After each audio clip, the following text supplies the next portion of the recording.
Well, great. Well, then I want to introduce Patrick McCarthy. So Patrick McCarthy, he's the president and CEO at the Annie Casey Foundation, and I've known him since I've started. I believe at First Focus 9 years ago. And Annie Casey is one of the largest philanthropies dedicated to improving the lives of millions of children, families, and communities across the country. Under his leadership, Annie Casey publishes Kids Count, which I referenced earlier, annually, and it provides data and statistics on the educational, social, economic, and physical well-being of children. And in Patrick's words, I love this quote by him, my career has always been focused on strengthening and helping to support families, especially those living in concentrated poverty, in order to help their children succeed. Patrick, before working at the Casey Foundation, he served as a psychiatric social worker and the head of a school for youth with emotional and behavioral challenges. He was also a university professor and division director at the Delaware Department of Services for Children. But with that, I'll turn it over to Patrick, and thank you for being here.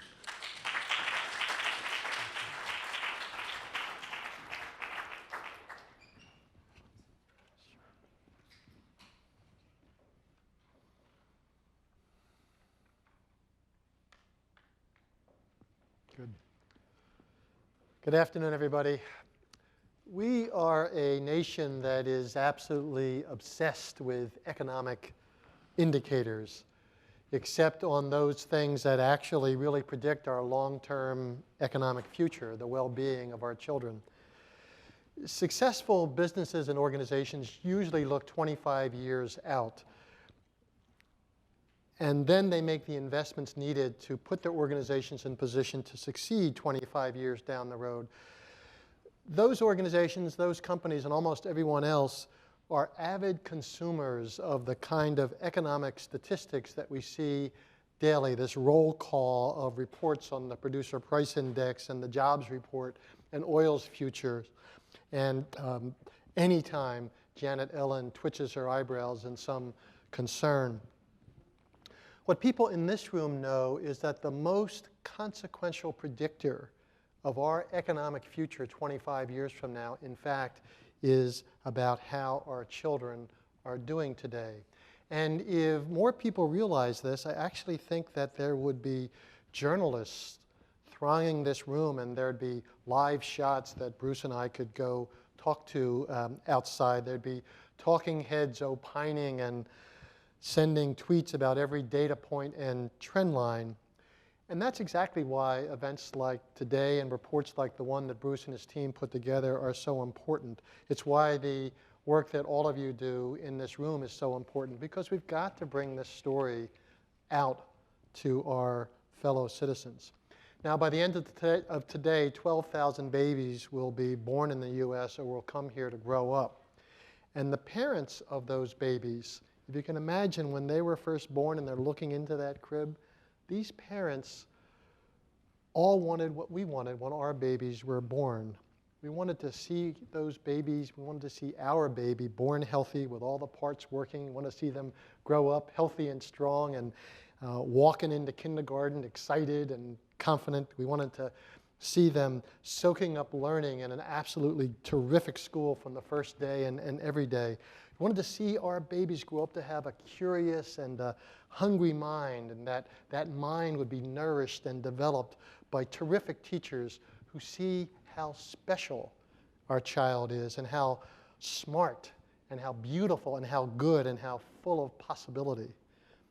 We want to see our child surrounded at home and in the community and at school by people who have the energy and the time to pay attention to her and to let her know in 100 ways that she is safe and she's secure and she is loved. We want her to have an education that builds a strong foundation of understanding and knowledge and skills and confidence. We want him to believe that he can do anything, that he can be anything. Okay then, sorry about that. We imagine seeing that child, our own precious child, playing and laughing and exploring and testing limits in a place that's safe and caring. A world with enough tolerance and understanding that he'll be encouraged to take risks. And it'll be okay if he goes a bit off track. It'll be okay if he makes some mistakes. He'll be all right. He can learn and he can grow from those mistakes. He'll get back on track. He'll be all right. That mistakes aren't fatal.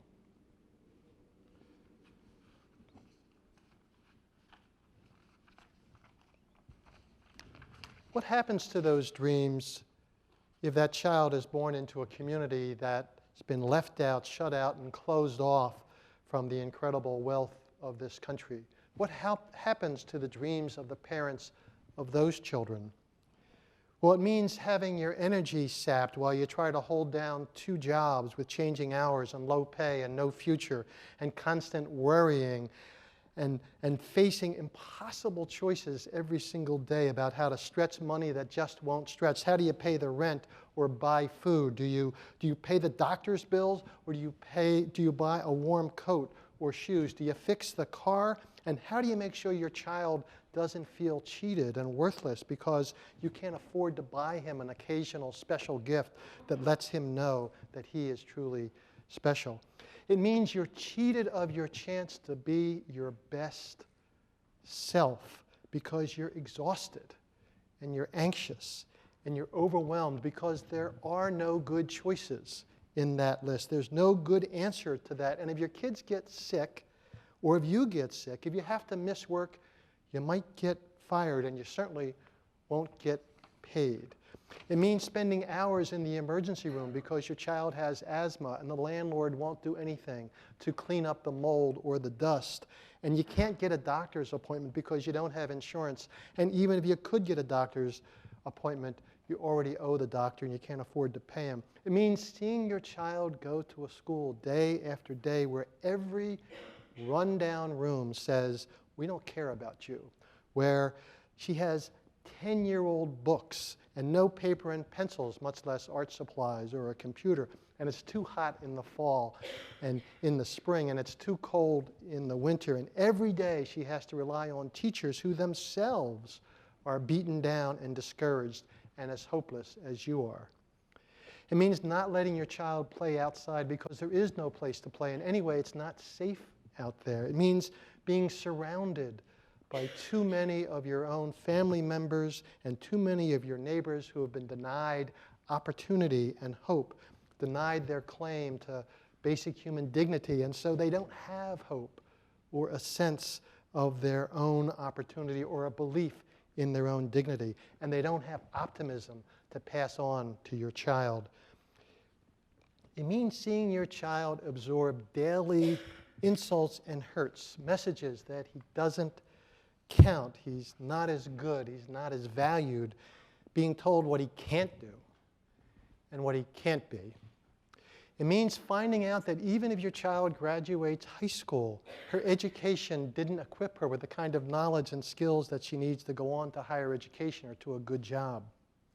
And it means living with the knowledge that in every encounter with power, your child will ultimately lose, whether that means losing out on a better chance or not getting something he needs to make a life for himself, finding himself stopped on the street and frisked for no good reason, or shuttled from foster home to group home to foster home, or locked away, or losing his very life because his life is not as highly valued, and power doesn't see the beautiful, good, special child that you love.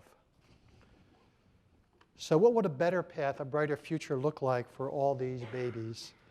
We know that certain milestones are absolutely critical for their long-term success. We know that being born at a healthy birth weight and attending preschool from 3 to 5, reading proficiently by 3rd grade, being proficient in math by 8th grade, avoiding teen pregnancy and finishing high school on time, being in school or working as a young adult, and finally getting at least an associate's degree by the time she's 25.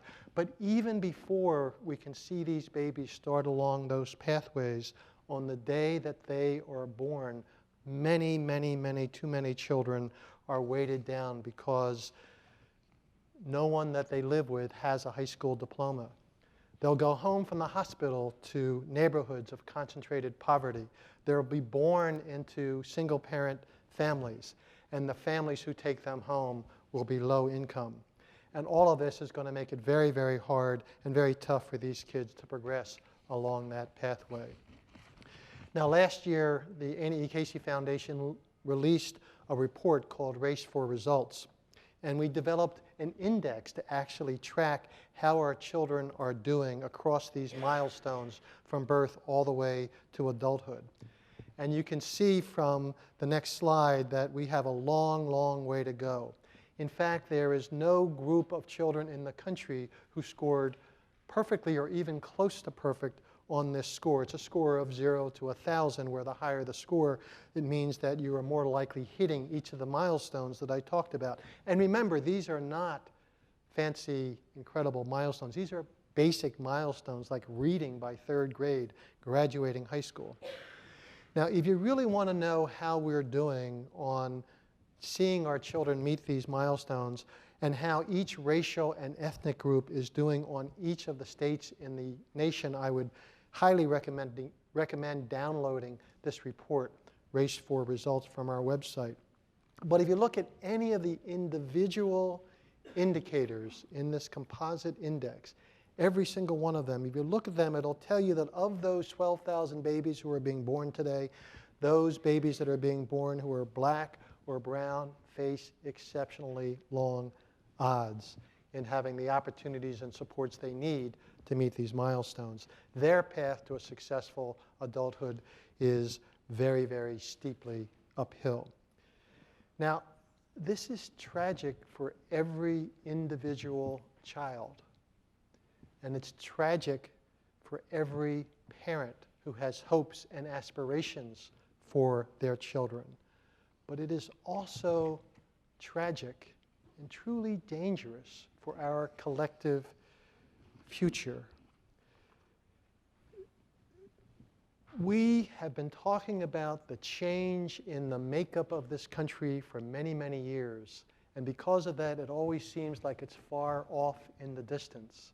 But in fact, by 2040, when the babies who are born today are entering the workforce, the majority of the US population will be people of color. And 10 years before that, in 2030, when the older siblings and cousins of these babies enter the workforce, the majority of the American workforce will be people of color. And very soon, by 2020, just 5 years from now, the majority of American youth will be of color. And in fact, this is not some abstract notion. In fact, just 4 years ago, we reached the point that the majority of children under age 1 are children of color.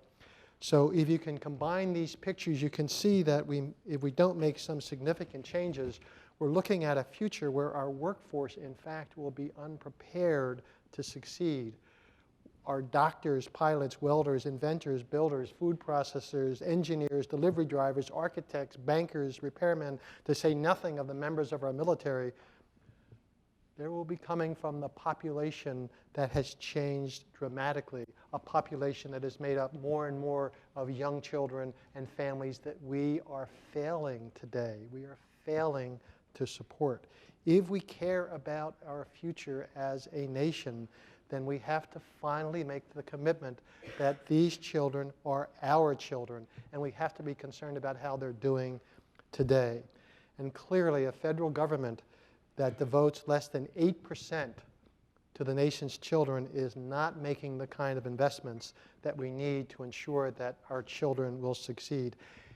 If we were a company and we saw this future, if we saw where we were headed in 25 years, we would know that if we did not change our investments dramatically, that we'd be out of business well before those 25 years comes along. We are simply not investing in our future. Now, unfortunately, the picture of how kids are doing today is a pretty good predictor of how they're going to do over time. And why is that? Because in this country, economic mobility is no longer a reliable path to a better future. As most of you know, the US ranks 27th out of 31 developed countries in social mobility. A poor child born today in poverty is 5 times more likely to remain in poverty than a child who's born into wealth to fall into poverty. So we can't depend on these traditional patterns of mobility to boost them. We actually have to make investments and help them move along this pathway. So as Bruce noted in his opening remarks, the news in this children's budget is not good when it comes to federal investments in children. Now, to be clear, I actually think things would be a lot worse were it not for organizations like First Focus and the organizations you work with. We've had some real wins. It's vitally important right now in this critical time that we increase our efforts. It's vitally important that we actually fight as hard as we possibly can for this country to do what it needs to do to ensure that we don't leave our children behind. I'm going to share with you just a set of 4 recommendations of things that I think we should be advocating for, but obviously in this room there are plenty of folks a lot smarter than I am, a lot more experienced than I am, who also have really, really good ideas. So just 4 sets of ideas. Number 1, we need to follow the evidence. And what I mean by that, in this time of struggle over investments, we've got to make sure that the investments we make actually make a real difference. The evidence building itself is something that's important. We need to invest in research to make sure we're making good choices. Now, something people don't usually talk about when we talk about following the evidence is being honest about what we're doing that is costing billions and billions of dollars, and not only is not working, you can have an argument about that, but where we've got research study after research study after research study that shows that it's actually harming children and sucking the life out of our future. Mass incarceration, locking young people up in terrible conditions, putting children who don't need to be there in congregate care, the war on drugs, which has overtaken the war on poverty. These are things that are costing billions and that actually are doing more harm than good. Second recommendation, invest early. This is something we all know. We know that some of the strongest evidence we have is about the efficacy of high-quality early childhood programs and home visiting, et cetera. We know that food and nutrition programs that support developing brains and bodies, that's kind of a no-brainer. We need to continue to support programs that chip away at rates of teen births, and single-parent families would also go a long way to assuring that children have parents who are able to be in a position to support them. We know the long-term consequences of poverty on brain development and parental stress on brain development. So investing in reducing poverty is obviously a smart investment. And again, the research backs this up. Third set of recommendations might sound strange after the one I just said about investing early, and that is that we need to invest in young adults. There are 6.5 million young people between the ages of 16 and 24 who are neither in school nor in the workforce. A terrific way to invest in young children is to invest in those young adults who are already parents or will soon be parents of those young children. This is the perfect 2-generation strategy. And not only that, if we invest wisely, these young folks will actually be better positioned to be not only terrific employees and contribute to our economy, but also terrific parents who will help raise the next generation. So it's important that we make sure that these young people are connected to school, they're connected to work. We support them with things like the Earned Income Tax Credit and the Child Tax Credit that make sure that work pays and they're provided with both the incentives and the supports to do right by their kids. Finally, we need to do what it takes to make sure every child has a bright future. The charts we looked at a few moments ago really paint a pretty stark picture of racial disparities in achieving important milestones. And that means we need to invest consciously and we need to invest intentionally to accelerate the progress and to reduce these disparities. Now, when I've gone around the country, and I think Bruce has had this experience as well, a lot of what we hear about as the problem in making good policy choices is partisanship. And there's misinformation, and that we're stuck in our different camps. And there certainly is a lot to that. But I would argue that an even bigger problem, and a problem that we need to take on if we're going to make a difference, is that in this country it's very difficult to talk honestly and directly about race, about racism, and about the legacy of these hundreds of years of disadvantage that we have brought forward. If we do not finally take the decision to talk honestly about race and then to invest wisely to begin to address these racial disparities, we are not going to succeed as a country. We are there today. We can't put it off any longer. I believe every one of these babies deserves to thrive and to succeed. Our nation's future obviously depends on it. So we need to make choices. We need to make choices right now. The work you do every day is critical. Policy matters. Investments make a difference. Organizations like First Focus and the organizations you work for are obviously essential to point the way forward. But we also have to come together as a community of advocates.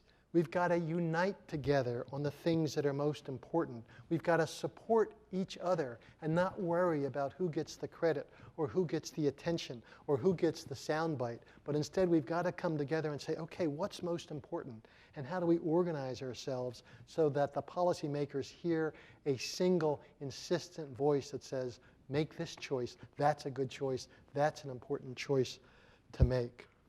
We just absolutely must find the public will and the political courage to invest in our kids, all of our kids, so that when these babies become young adults, they'll be on a stronger path. And when they enter the workforce, they'll be more successful. And finally, we will look forward to a future where our economy is strong, but we're also strong as a country socially and knit together as a people who care for each other.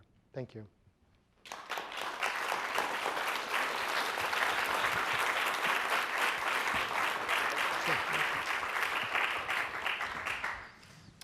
Any questions from the audience?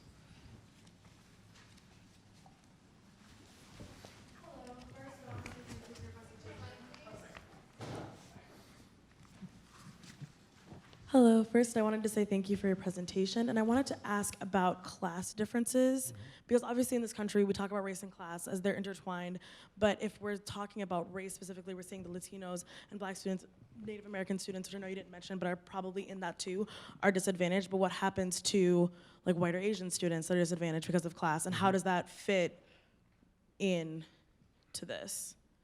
You know, it's a terrific question, and I wish this group was just a little bit smaller so we could get into a dialogue about it. You know, I think this is one of those classic both-and situations, right? So we know that African American, Latino, and some Asian American groups and Native Americans throughout the income spectrum experience worse outcomes because of the legacy of racism and the way we tend to think and treat people who are different from ourselves as somehow other, right? So across class levels, we certainly have groups that suffer worse outcomes and have less opportunity despite those class differences. Having said that, there's also no question that the 45% of children who are growing up in low-income families, regardless of their racial background, are facing very serious kinds of problems. And we see it in the outcomes that these young children are experiencing. In fact, I think we've seen, and I think this is an opportunity to bring the left and the right together, I think we've seen that some of the issues and social problems that too often were codes for basically racial stereotyping, we are now seeing exactly those kinds of social problems. We have for years. those kinds of social problems among white families that are now experiencing some of the same kinds of economic barriers that African American families, Latino families, some Asian American communities, and Native Americans have experienced for decades. And maybe that does give us a chance to open up this conversation and have a more honest conversation about what's really going on.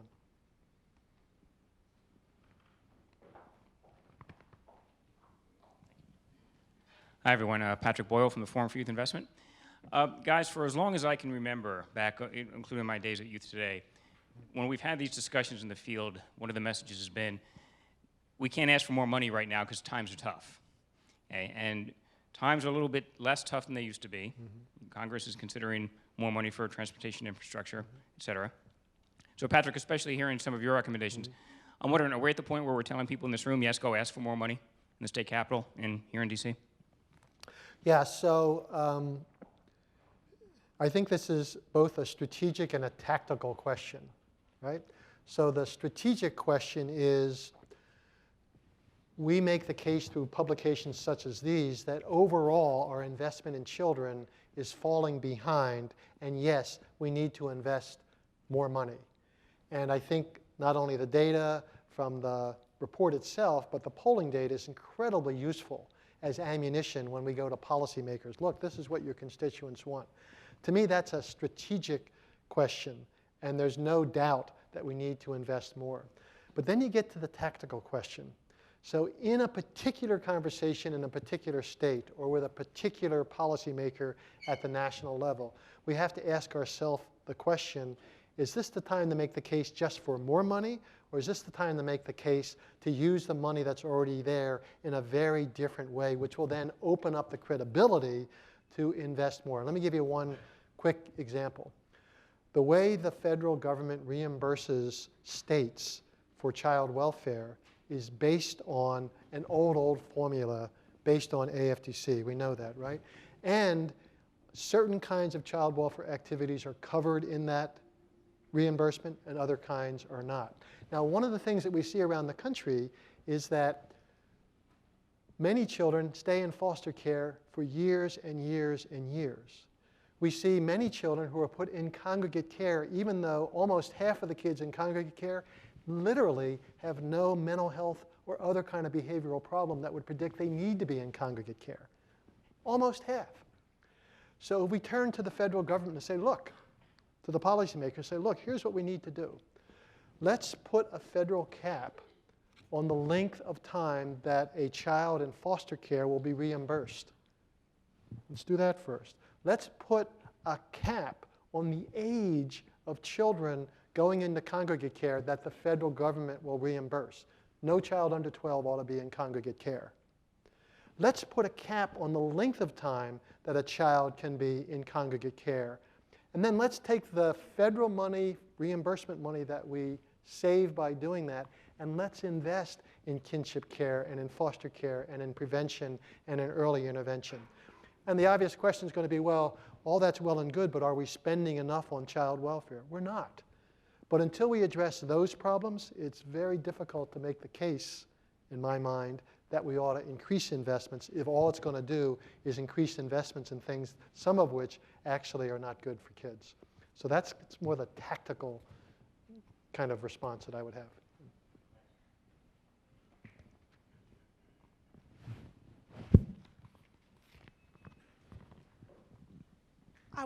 I would love it if you would continue to talk about the role that the federal government need play. When we look at the fact that so many of the programs, so much of the work around children, it's designated to the states to provide and to determine. As we Americans go to elect a new president next year and have that national federal stage at our feet, particularly those of us who are covering this issue at the national level, what are the questions we need to be asking? What are the programs we need to be pointing to ask those who would lead this country their opinions so that we can advance all American children? That's a great question. Again, I wish we had a much smaller group so we could engage in a dialogue about it, because something tells me you've got some ideas about this, which I would love to hear. But I'll share just some of my own thoughts about it. You know, in my view, there is a role for the federal government and for federal budgets to play in partnership with state budgets and state programming. The federal budget does very, very well. The payoff is very, very high when we use things like earned income tax credit, child tax credit, the funding of large-scale entitlement programs, et cetera, the safety net, if you will. When we make that as strong as possible, with the federal government's engagement, we can ensure that that is equal across all of the states.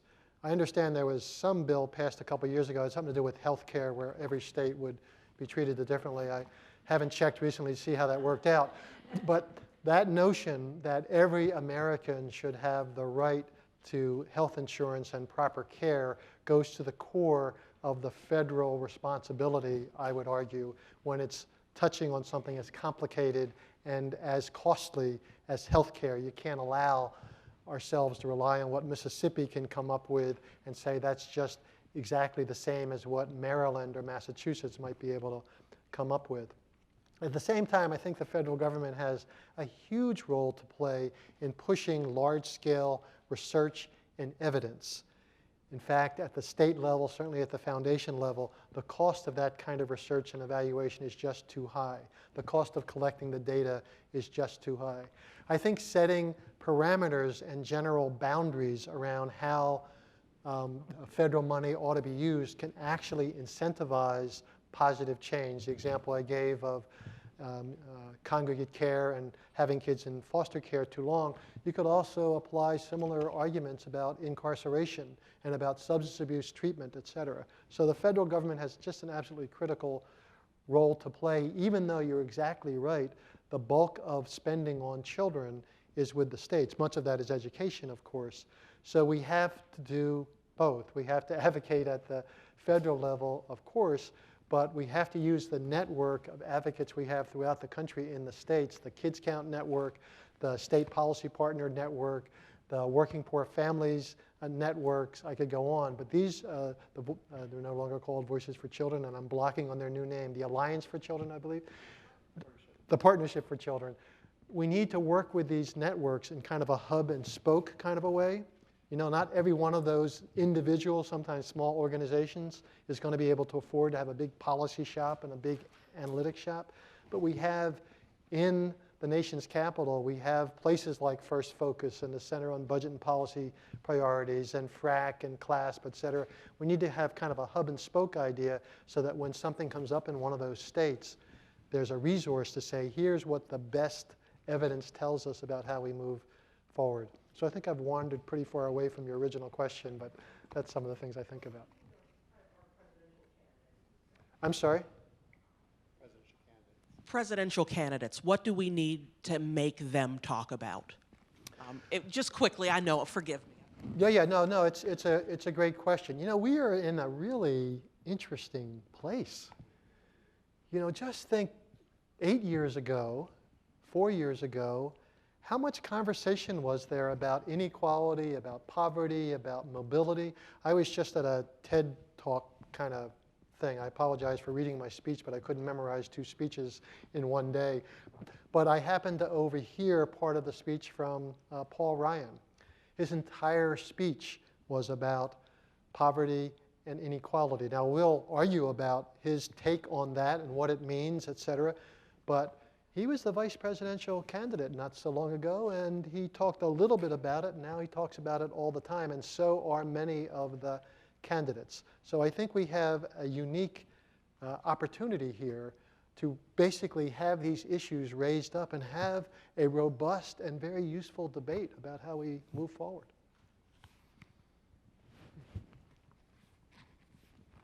Hi, I'm Maura Keeney, focus on communications around child welfare issues. And I agree with a lot of what you said, particularly with the equity issue, as we see the Ford Foundation now focusing all of their grant making on it and just in the national dialogue. And I'm wondering what you see, what is the disconnect between all these statistics in terms of the demographics and the diversity change, yet the 8%?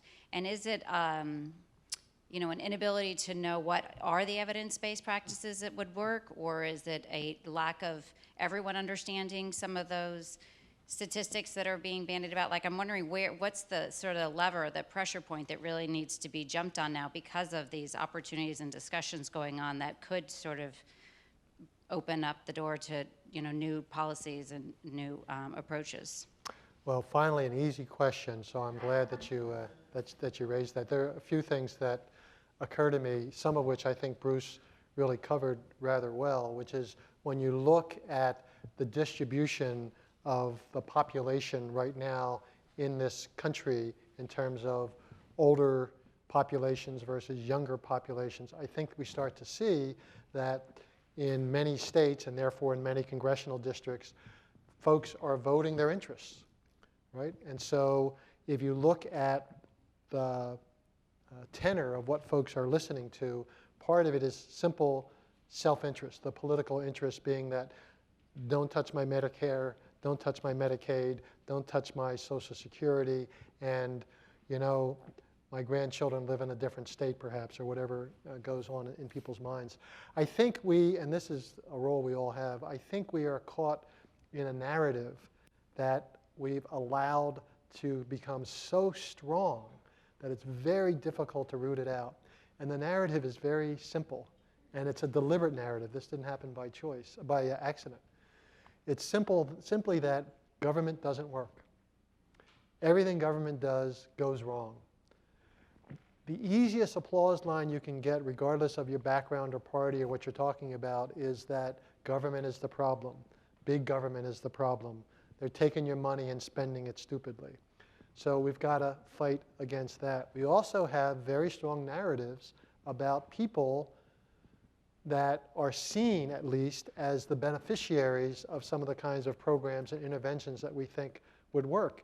And that narrative is ugly, it's pernicious, it's deep, and we've got to start changing that narrative. Again, hopefully just because we have more and more folks who are white folks who are finding themselves in tough circumstances. Maybe that will open up the conversation somewhat, but that's another part of the issue. I think the evidence piece of it is important in discussing specific programs, but in terms of the mindset that has to shift, and this really isn't about any one particular program, the mindset that has to shift, that it's about investing in the future, and that if we don't do this, our economy will suffer.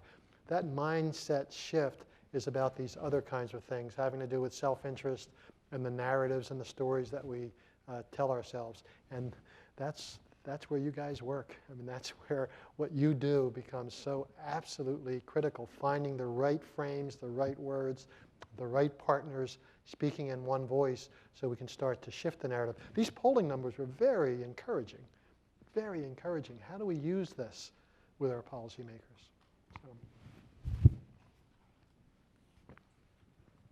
Hi, my name is Kirsten Stewart. I'm at Futures Without Violence. As the name implies, we see an incredibly important role in addressing violence and children's exposure to violence. And I didn't hear much discussion of that. And I know in terms of trying to calculate the violence prevention spending and the children's budget as well, it's difficult.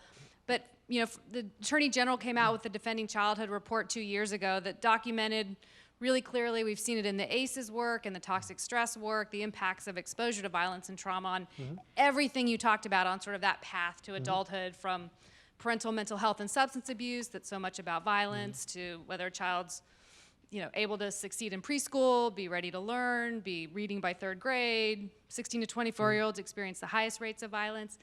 So can you talk a little bit about obviously there's a challenge in sort of bringing that forward, and if you could give us suggestions in terms of if there are data that are missing, if there are arguments that are missing, or how do you think we bring it forward more, and obviously in so doing encourage investments in prevention? Yep. So I think you just did a terrific job in framing a missing piece of that. That was a great summary. I just have one. It's a little idea, but maybe you could turn it into something much larger.